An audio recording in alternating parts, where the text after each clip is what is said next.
नमस्कार, Manoj Tiwari talk show में आपका स्वागत है। आज मेरे साथ अपना दल की अध्यक्ष पल्लवी पटेल जी हैं। आज पल्लवी पटेल 1500 से 2000 किलोमीटर की पद यात्रा पर निकली हैं, जो कमेरा चेतना पद यात्रा के नाम से जानी जाती है। आज उनकी पद यात्रा प्रयागराज पहुंची है और प्रयागराज में हमसे हुई है मुलाकात। आइए हम पल्लवी पटेल जी से जानते हैं। पल्लवी पटेल जी, आपका हमारे टॉक शो में बहुत बहुत स्वागत है। धन्यवाद। सबसे पहले तो हमारा सवाल यही है आपसे कि कौन से ऐसे मुद्दे हैं कमेरा समाज के जिसको लेकर आज आप पदयात्रा कर रही हैं? देखिए, सबसे पहले तो मैं डिफाइन करना चाहूंगी कि कमेरा समाज क्या है। जी जी बिल्कुल। कमेरा समाज इस देश का किसान, मजदूर, मेहनतकश, कामगार समाज है। जो काम करता है वो कमेरा समाज। जी। और उस कमेरा समाज के जो हितों की बात है वो कहीं नहीं हो रही है। मसलन अगर आप किसान को लें तो किसान की फसल का दाम ना मिले तो कोई सुनवाई नहीं, किसान की फसल खराब हो जाए तो मुआवजा नहीं, किसान अगर ऋण माफी की बात करता है तो उस पर कोई जजमेंट नहीं आता या कोई रिजल्ट नहीं आता। तो ये तमाम मुद्दे हैं जो लेकर के हम चले हैं। आपने देखा होगा कोरोना काल में मजदूर चल के आया है, हजारों किलोमीटर चला है और ऐसे में सरकार की तरफ से उनको कोई व्यवस्था नहीं दी गई। तो हम ये जानना चाहते हैं कि और इस बात को उठाना चाहते हैं कि किसान और मजदूरों की अनदेखी क्यों की जा रही है। नहीं, अभी तो सरकार ने जो है वो किसान बिल ले आई है जी, जिसके जिसके तहत उन्होंने 3 व्यवस्थाएं किया है। सबसे पहली व्यवस्था तो उन्होंने किया है किसान अपनी फसल पूरे देश में कहीं भी बेच सकता है, किसी भी मंडी में बेच सकता है। इससे बिचौलिए समाप्त हो जाएंगे। तो मेरा पहला ही यही सवाल है कि क्या इससे जो है किसानों को फायदा नहीं होगा? देखिए, सरकार ये कह रही है कि किसान के लिए सारी मंडियां ओपन हो जाती हैं, किसान कहीं भी जा सकता है। जी। तो इस पे मेरा समझना सोचना ये है कि अगर सारी मंडियां ओपन हैं और हमको अपनी मंडी में ही अपना दाम मिल जाएगा तो किसान इतना सब कुछ लाद लूद करके दूसरी मंडी जाने का प्रयास ही क्यों करेगा? तो कहीं ना कहीं ये जो सरकार का नया बिल है ये चीजों को डाइवर्ट कर रहा है। मुद्दों को हम एड्रेस नहीं कर रहे हैं, मुद्दों को हम डाइवर्ट कर रहे हैं। एक सुविधा और भी है किसान बिल में कि जो है किसान अपना भंडारण कर सकता है, जब उसको ज़रूरत पड़े तब वो जो है बेच सकता है। तो इससे कम से कम कोल्ड स्टोर में नहीं रखने की ज़रूरत होगी या बड़े व्यापारियों को बेचने की आवश्यकता नहीं होगी। इसमें क्या परेशानी है? देखिए, ये जो बिल है जिसमें बात करते हैं कृषक सशक्तिकरण की, जिसकी आप बात कर रहे हैं, उसमें अगर किसान भंडारण भी कर रहा है तो आप ये इंश्योर कैसे करेंगे कि जब वो बाजार में बेचने जाएगा तो उसको वाजिब दाम मिले, चाहे वो भंडारण कर ले। इसके लिए मैक्सिमम सपोर्ट प्राइस तो है ना, उसके नीचे इसके लिए जो न्यूनतम समर्थन मूल्य MSP जिसको बोला जाता है, तो आप अगर उदाहरण के तौर पर धान ले लें तो सरकार ने न्यूनतम समर्थन मूल्य धान का दे रखा है 1925 रुपये प्रति कुंटल। लेकिन आप दूसरे जनपदों की बात ना करें, जिस जनपद में हम बैठे हैं अगर आप वहां देखें तो 1050 रुपए के हिसाब से धान की बिक्री हो रही है। तो कहीं ना कहीं जब आपने उस सेट कर दिया है तो सरकार को इंश्योर करना चाहिए कि किसानों का शोषण ना हो। 1925 अगर निर्धारित है तो 1925 पे ही उनका धन जाना चाहिए। अभी हमने जो है एक चीज और देखा कि कॉन्ट्रैक्ट खेती पर बहुत ज़्यादा जो है वो हुआ कि फार्मिंग खेती कराएंगे, वो किसानों का ठेका ले लेंगे, उनकी ज़मीन की मालिकाना हक चला जाएगा। अभी सरकार ने इस बात को क्लियर किया कि मालिकाना हक नहीं जाएगा, एक फसल का जो है वो कॉन्ट्रैक्ट होगा, एक फसल का कॉन्ट्रैक्ट होगा और 3 दिन में उसको जो है कीमत चुकानी पड़ेगी। तो फिर इस पर क्या आपकी स्थिति है? देखिए, सरकार ने कहा है कि 3 दिन पर इसकी कीमत देनी पड़ेगी। ऐसे तो गन्ना किसान भी हैं, सरकार तो हमेशा से ये बोलती आई कि जो गन्ना किसानों का बकाया है वो मिले वापस कर दें। आज तक तो नहीं हुआ, एक साल पुराना है। तो सरकार जो कह रही है और जो जमीनी स्तर पे हो रहा है उसमें बहुत डिफरेंस है। और कॉर्पोरेट फार्मिंग की जो बात कर रहे हैं, कॉन्ट्रैक्ट फार्मिंग की, उसमें किसान का मालिकाना हक नहीं जा रहा है, लेकिन किसान जो अपनी जमीन का मालिक है वो उसी जमीन पे मजदूर बन जाएगा। सिर्फ इतना हमारा विरोध है इस बात को लेकर के कि अच्छा, एक चीज और बताइए मैडम, जैसे कि क्या कहते हैं आजकल किसानों की फसल की कीमत दूनी देने की बात होती है, तो इसमें जो है पल्लवी पटेल को कहाँ झोल दिखाई दे रहा है? मुझे तो झोल ही झोल दिखाई दे रहा है, क्योंकि ये आप जाने 2014 से बात कर रहे हैं कि किसान की आय दुगनी कर देंगे। असल में आपने किसान की पॉपुलेशन हाफ कर दी है। किसान को खेतों से निकाल के आपने किसान को मजदूर बना दिया है। तो किसान की आय दुगनी कहाँ हुई? खुद अपने आप में किसान अपने व्यवसाय से हट करके मजदूर बन गया है। और जो किसान किसानी कर रहा है वो रात को चौकीदार है, दिन में किसान है। चलिए, मैं राजनीति पर थोड़ी सी बात करता हूँ। आप जो है ये कमेरा पदयात्रा कर रही हैं, चेतना पदयात्रा कर रही हैं, ये कहाँ तक जाएगा और कब इसका समापन होगा? क्या कोई सभा हुआ करके समापन होगा या फिर ऐसे ही? ये कमेरा चेतना पदयात्रा जो है, जैसे कि मैंने आपसे शुरुआत में कहा कि डॉक्टर सोनेलाल पटेल जी ने कमेरा नाम से सुशोभित किया था। जी जी जी। 17 अक्टूबर को डॉक्टर सोनेलाल पटेल जी की 11वीं पुण्यतिथि थी और ऐसे में उनकी श्रद्धांजलि उनको अर्पित करने के बाद उन्हीं के मिशन को आगे बढ़ाते हुए और वर्तमान परिस्थितियों में कमेरा समाज की जो सिचुएशंस हैं उसको देखते हुए हम लोगों ने कमेरा चेतना पदयात्रा की शुरुआत झांसी से की है। इस यात्रा के माध्यम से हम 21 जनपदों से होते हुए 2200 किलोमीटर का फासला तय करते हुए लखनऊ में इसका समापन करेंगे। कोई सभा होगी या जो जी बिल्कुल, एक बहुत विशाल सभा होगी और जिसमें हमारी उम्मीद है कि हमारे समर्थन में हमारे सहयोग जो लगातार हमें कमेरा समाज का मिल रहा है वो सभी अपनी आवाज बुलंद करने के लिए वहां पहुंचेंगे। अच्छा पल्लवी जी, एक चीज़ और बताइए, अपना दल आगामी विधानसभा 2022 में होने वाला है, किन मुद्दों पे जो है वो विधानसभा में जाएगी? अपना दल के मुद्दे कभी भी अलग नहीं रहे। अपना दल की जब से नींव रखी गई है तब से हमने किसान की बात की है, तब से हमने बेरोजगार की बात की है और तब से हमने समान शिक्षा की बात की है।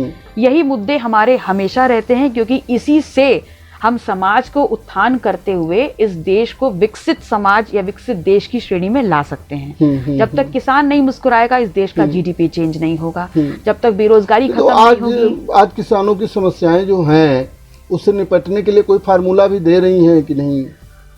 इससे निपटने के लिए जो हमने सोचा है वो ये है कि जैसे एक फैक्ट्री मालिक को अधिकार मिलता है कि उसके फैक्ट्री से जो प्रोडक्ट मार्केट में जा रहा है उसका एमआरपी फैक्ट्री मालिक तय करे, ठीक वैसे ही हमारा ये मानना है, हमारी पार्टी का ये विचारधारा है कि किसान की फैक्ट्री से जो माल निकल के बाजार में जाए उसका एमआरपी किसान तय करे, ना कि सरकार। ठीक है, इस पर है मेरा क्वेश्चन। विधानसभा में गठबंधन से मुझे एक चीज याद आई है मैडम कि विधानसभा चुनाव जो है होने वाला है। अभी आप पदयात्रा जो कर रही हैं इसके लिए होर्डिंग लगी हुई हैं हमारे शहर में, लेकिन इस होर्डिंग में कहीं जो है वो आपकी मम्मी कृष्णा जी का कहीं फोटो नहीं है।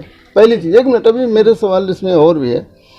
और उसके बाद हमने सुना गोंडा अधिवेशन में आप अध्यक्ष बन गई और कृष्णा पटेल जी जो है एक कमेरावादी, अपना दल कमेरावादी नाम से एक रजिस्ट्रेशन करा लिया है उन्होंने, एक पार्टी का या डाला है, अभी हो जाएगा।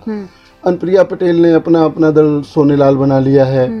ऐसे में जो इतनी पार्टियां बन गई हैं तो नहीं लगता कि जो है आखिर अलग अलग क्यों हो गए? आपकी मम्मी भी अलग हो गई, आपकी एक बहन भी अलग हो गई है, एक आपका अलग से रास्ता चल रहा है। ये कमेरा समाज को आंदोलन कमजोर नहीं करता है? देखिए, आपने एक बहुत ही बेहतरीन क्वेश्चन पूछा है। ये जो यात्रा है ये अपना दल लेके चल रहा है जो डॉक्टर सोनेलाल पटेल की विचारधारा है। और क्योंकि अनुप्रिया जी ने जब अपना दल एस पार्टी बनाई तो उन्होंने कुछ ना कुछ यहाँ पर लिटिगेशन लगा दिए हैं अपना दल के नाम पर, जिसको कि साइड ट्रैक करते हुए भी माता जी ने एक पार्टी रजिस्टर करा ली है जस्ट ऑन टेक्निकल बेसिस। वो मतलब अपना दल का बैकअप है। कल को जो है मतलब आपकी पार्टी एबॉलिश हो जाएगी और आप अपना दल कमेरावादी की नेता बन जाएंगे। जी ऐसे तो माता जी जब ये यात्रा समाप्त होगी तो हमारी नेतृत्व वो है, हमारा नेता वो है, हमारा चेहरा वो है, तो वो वहां पर जरूर अपना रिप्रेजेंटेशन देंगी। अच्छा मैडम, ये बताइए डॉक्टर सोनेलाल पटेल जी की असला वारिस कौन?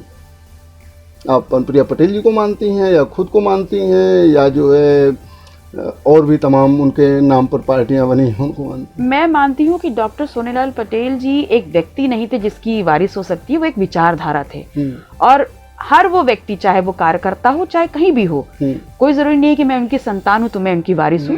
कोई भी व्यक्ति जो उनकी विचारधारा को लेकर के उस समाज को एक रिप्रेजेंटेशन और हक और अधिकारों की लड़ाई पूरी करता है, वो डॉक्टर सोनेलाल पटेल का विरासत में उसको मिलती है। अच्छा मैडम, क्या वजह रही है 2009 में डॉक्टर सोनेलाल पटेल जी एक्सपायर हुए, उसके बाद 2014 तक आप राजनीति में नहीं थी, आपकी पार्टी ने, आपके परिवार ने पल्लवी पटेल जी को, अनुप्रिया पटेल को आगे किया और वो सांसद बनी। सांसद बनने के बाद उन्होंने कृष्णा जी को जो है अपनी सीट से चुनाव भी लड़वाया।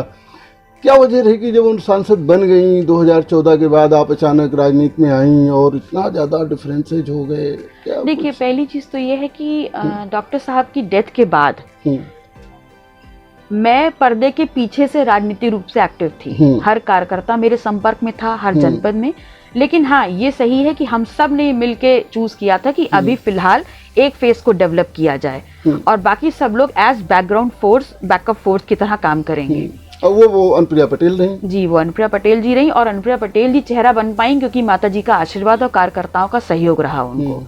वो अकेले दम पे कुछ भी नहीं कर पाई हैं। और जब वो 2014 में सांसद बनी हैं, उस वक्त भी वो माता जी के सिग्नेचर से ही सांसद बनी हैं। और उसके बाद लगातार माता जी का सहयोग रहा है। लेकिन कहा जाता है कि अति महत्वाकांक्षा जब होती है इंसान की, तो वो कहीं ना कहीं उस रूट से डाइवर्ट हो जाता है, और शायद ऐसा ही अनुप्रिया जी के साथ भी हुआ है। तो उन्होंने तो अपनी सीट पे चुनाव भी लड़वाया था, फिर आरोप लगा कि उन्होंने हरवा भी दिया। देखिए, सीट पे चुनाव लड़वाने की बात ही नहीं आती यदि वो लोकसभा का चुनाव खुद ना लड़ करके माता जी को लड़वाती। वो तो स्वयं विधायक। अच्छा, मतलब झगड़ा यहाँ था कि वो माता जी लोकसभा लड़ना चाह रही थी लेकिन वो लड़ गई।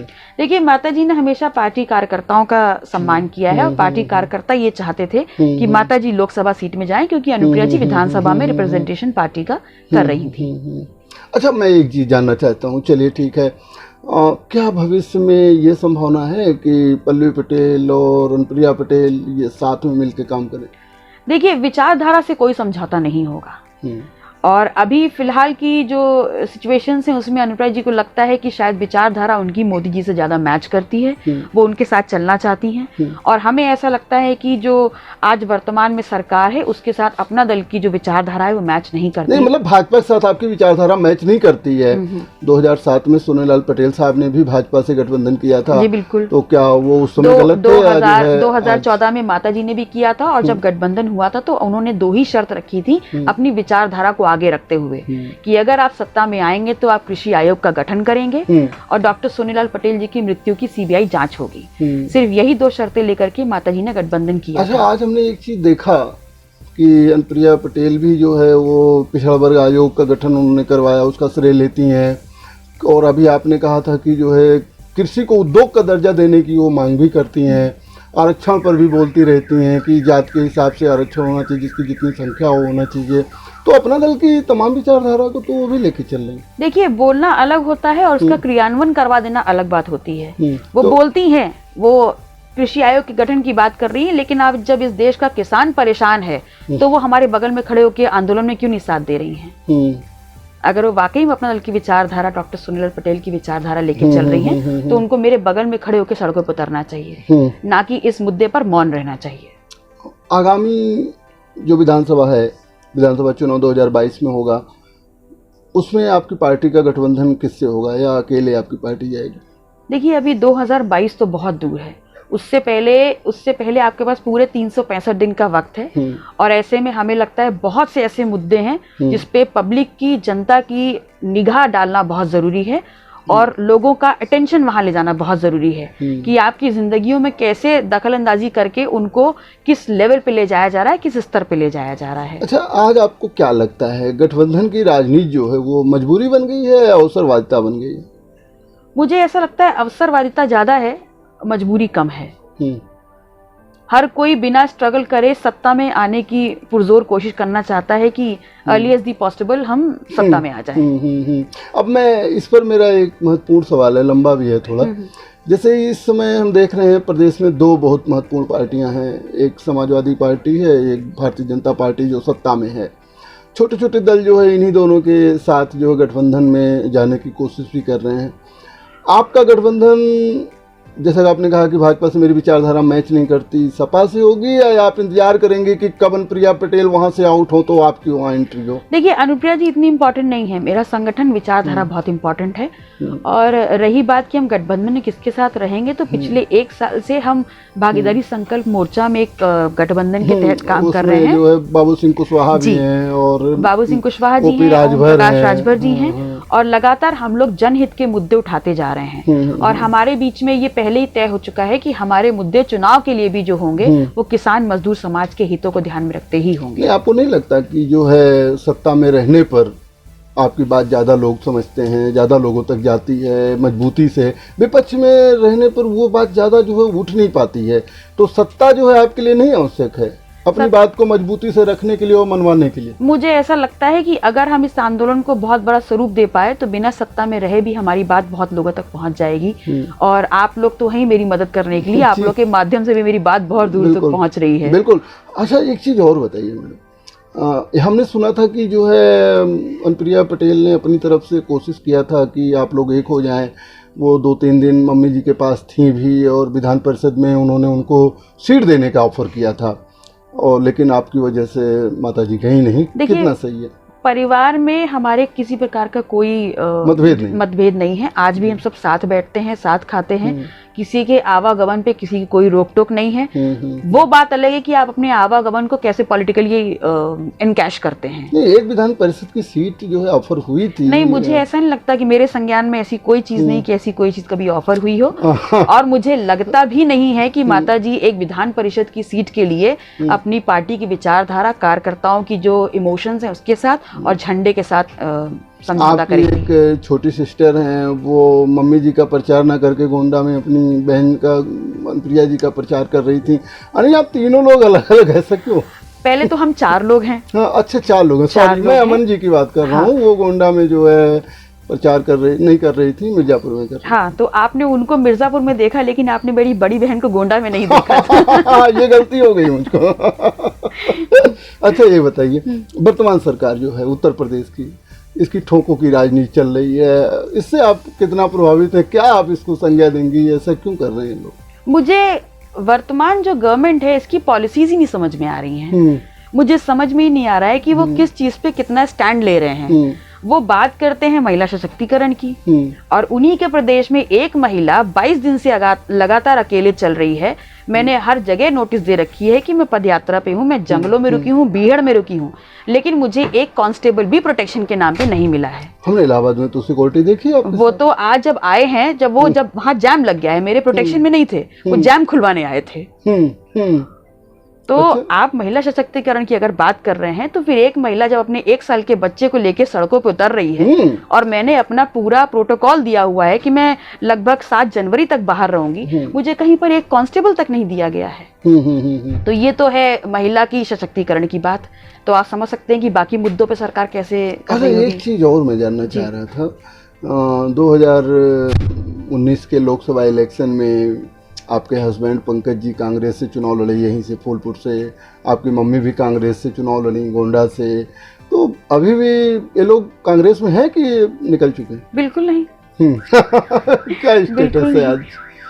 पंकज जी ये पूरी यात्रा जो है इसको ऑर्गेनाइज कर रहे हैं, ये बैकअप टीम में वही हैं। जी, जी, जी। और माता जी जो है उनका आशीर्वाद लेके ये कमेरा चेतना पद यात्रा शुरू हुई है, और जब समापन होगी तो वो आशीर्वाद देने के लिए पुनः अपने कार्यकर्ताओं के बीच में खड़ी होंगी। चलिए, अंतिम मेरा वो है, आप कमेरा समाज को क्या संदेश देना चाहेंगे? मैं कमेरा समाज को यही संदेश देना चाहूंगी कि आपकी लड़ाई बहुत बड़ी है, और अगर आप चाहते हैं कि आपके बच्चों की वो दुश्वारियां ना हो, आपके बच्चों का भविष्य बहुत बेहतर हो, तो अपने बच्चों के लिए आप सभी को तलवार और ढाल ले करके सड़कों पर उतरना होगा। लड़ाई हमारी है, आंदोलन हमारा है, तो खून हमें बहाना है और अपनी आवाज भी हमें ये हिंसात्मक वो अपील नहीं हो गई मैडम? तलवार, ढाल, खून, आखिर कम से कम सोनीलाल पटेल साहब ने तो कभी ऐसा नहीं बोला था। डॉक्टर सोनीलाल पटेल जी जैसा मुझे लगता है कि वाइब्रेंट या वायलेंट नेता कोई हो ही नहीं सकता। हाँ। पीडी टंडन पार्क इस बात का गवाह है। यहाँ पर खून उन्हीं का बहा है, उनके कार्यकर्ताओं का बहा है, और इसीलिए आज इस धरती को मैं नमन करने आई हूँ, क्योंकि मुझे यहाँ से ऊर्जा मिलती है। चलिए, आप हमारे टॉक शो में भाग लें, इसके लिए आपको बहुत बहुत धन्यवाद। Thank you. अभी आपने देखा हमारे साथ पल्लवी पटेल जी थी, अपने दल की अध्यक्ष। आपने बताया कि आप 2200 किलोमीटर की यात्रा करके कमेरा समाज को जगाने की कोशिश करेंगी और उनको बताने की कोशिश करेंगी कि अपना हक पाने के लिए आपको संघर्ष करने की ज़रूरत है। सोनीलाल पटेल की विचारधारा मानने वाले हर लोग उनके वारिस हैं। परिवार में जो खटपट चल रही है, भविष्य में अगर विचारधारा से कोई समझौता नहीं होगी, लेकिन अगर विचारधारा मैच की तो हो सकता है परिवार एक मंच पर आवे। ऐसे भी हम आपको अन्य जनप्रतिनिधियों से मुलाकात करवाते रहेंगे। देखते रहिए मनोज तिवारी टॉक शो। दीजिए मनोज तिवारी की इजाज़त। धन्यवाद।